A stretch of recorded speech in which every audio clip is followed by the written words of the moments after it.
CENI portera sur les mesures d'application de la loi électorale, responsable des questions juridiques. Il sera suivi du deuxième des dispositions pertinentes de la révision du fichier électoral, qui est directeur juridique au secrétariat exécutif national de la CENI. Géographie opérationnelle, exposé qui sera fait par le pasteur Joseph Sen, président de la Commission électorale nationale indépendante. J'invite nous suivrons la locution de son Excellence, Monsieur le Président de la Commission électorale nationale indépendante. Excellence. À vos titres, fonction et qualité. Nous voici des cycles d'inscription. Chers partenaires, en abordant, vous vous consacriez sans tarder à la préparation de vos balles et un peu plus tard au scrutin de 2023 qui approche à peine, sans remercier les honorables députés et les présidents des deux chambres du Parlement qui nous permettent aujourd'hui de travailler confortablement et en toute quiétude. Rencontre. Que vive la République démocratique du Congo, que vive la Commission.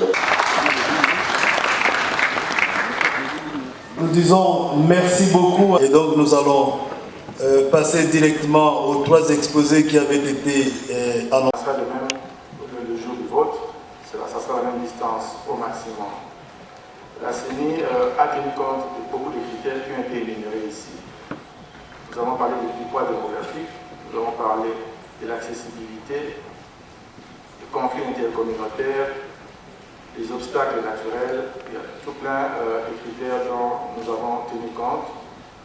Ainsi, nous passons de 17 783 centres d'inscription en 2016-2018 à 22 271 pour les élections qui viennent. Alors,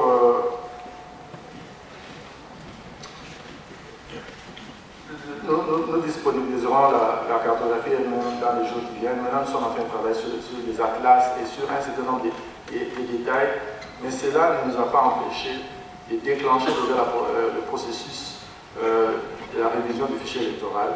Et c'est de ça que je vais parler maintenant. Dans sa décision du 25 juillet 2022, la CENI a attribué le marché provisoire d'acquisition des titres d'enrôlement des électeurs, des cartes d'électeurs et des services connexes dans le cadre de la révision du fichier électoral à l'entreprise coréenne Miru System. Puis, après l'avis favorable de l'ARMP, l'autorité de régulation du marché public, un avis favorable définitif a été attribué à la même compagnie et c'était le 17 août. Conformément au contrat, la CENI a réceptionné des spécimens des kits d'enrôlement destinés aux tests grandeur nature. 4 sites ont été choisis à cet effet. Le territoire de Luozi, celui de Mbanzangungu, ainsi que les communes de Lingwala et Maluku à Kinshasa. La phase dans la province du Congo central est bouclée maintenant et celle de Kinshasa a démarré hier et prendra fin aujourd'hui. Le test grandeur nature va nous permettre de vérifier la conformité du matériel proposé par le fournisseur en rapport avec les exigences fixées par la CENI dans le dossier d'appel d'offres internationales et de s'assurer de la fonctionnalité du dit matériel. La CENI pourra aussi étudier le comportement du matériel et du logiciel en situation réelle d'exploitation et d'apprécier le temps d'identification moyen d'un électeur pour en déduire le temps d'enrôlement de la population électrice. Lors de ces tests, la population en âge de voter a répondu présent massivement.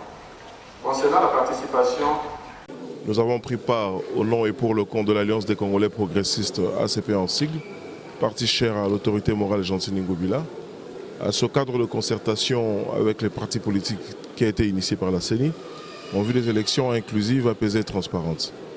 Ce cadre nous offre une possibilité d'échanger sur les obstacles éventuels auxquels les partis politiques et surtout la population pourraient être confrontés, mais également apporter des pistes de solutions aux différentes questions qui se posent, notamment ce qu'il s'agit des difficultés logistiques, matérielles et éventuellement de quelques aspects politiques. Voilà.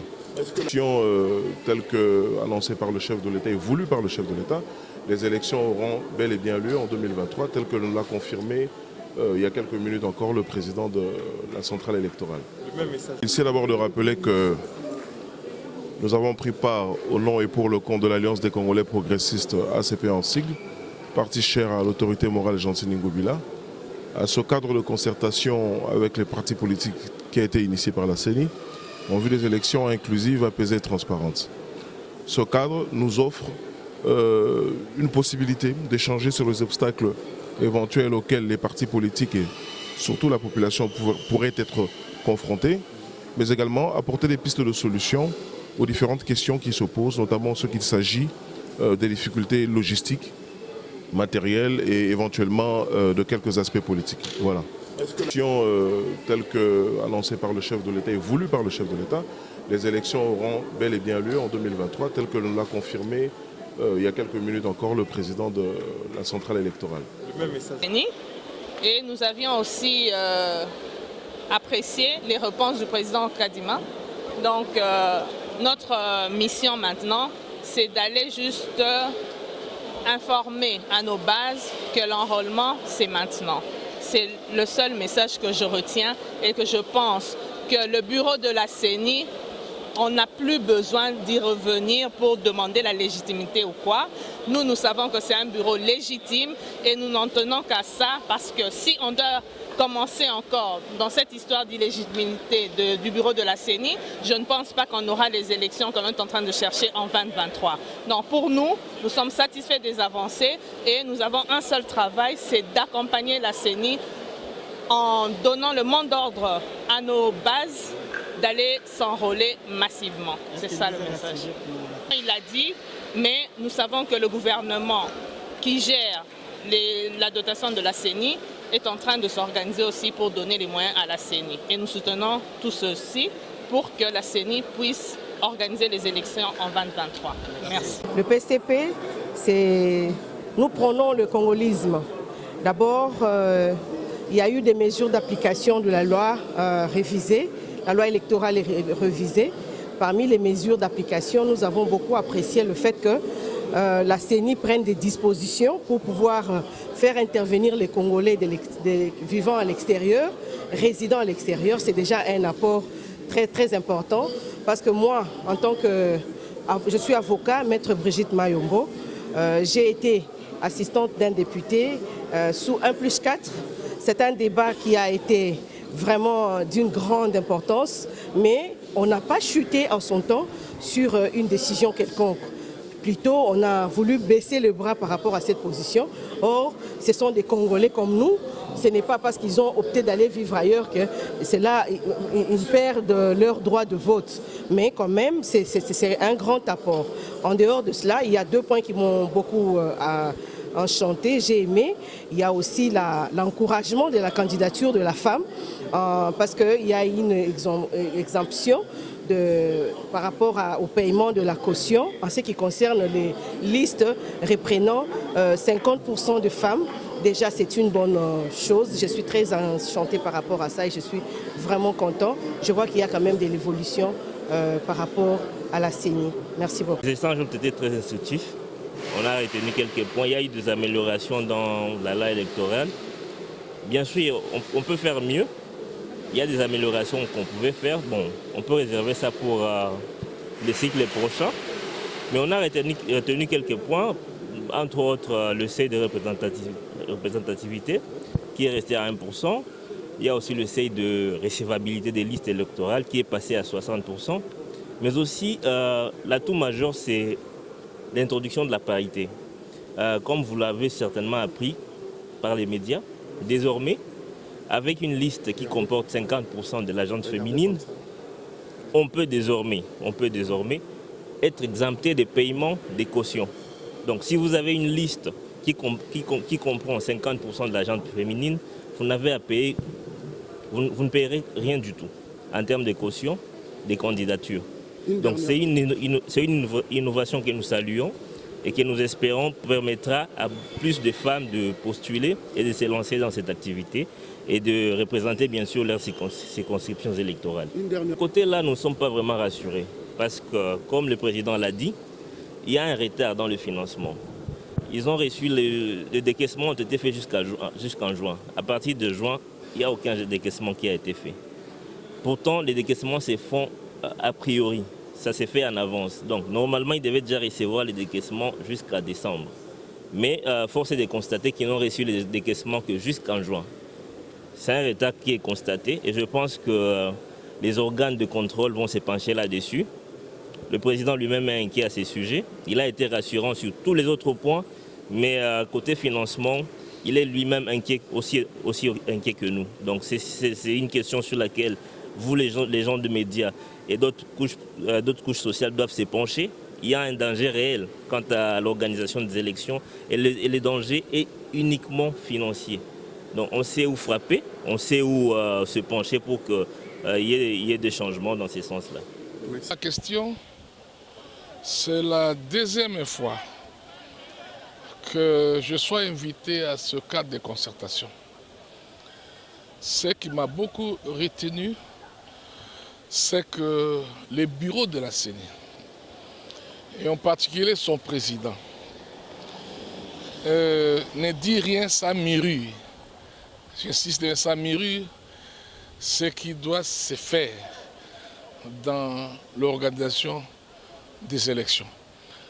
Contrairement aux précédentes organisations que nous avons connues dans notre pays. Je donne un exemple. On lui pose la question de savoir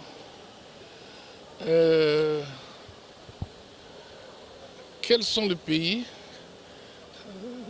de l'étranger qui sont retenus pour faire partie de ce cycle électoral.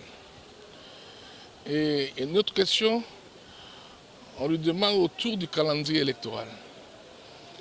Il dit il y en aura.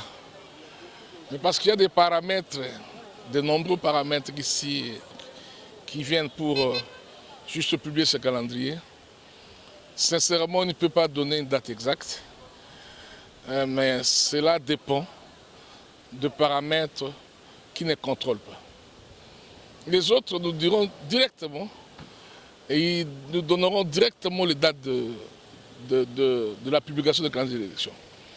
Mais lui ne s'hasarde pas à le faire.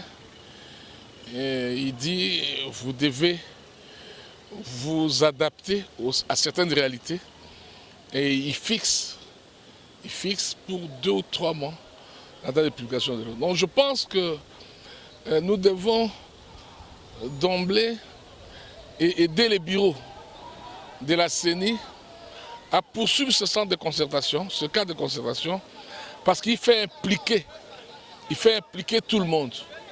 Et il insiste sur l'apport des acteurs politiques. Il faut que les acteurs amènent des propositions dans leurs propres propositions pour qu'ensemble, que les évaluations soient crédibles, transparentes et organisées dans notre pays. Merci beaucoup.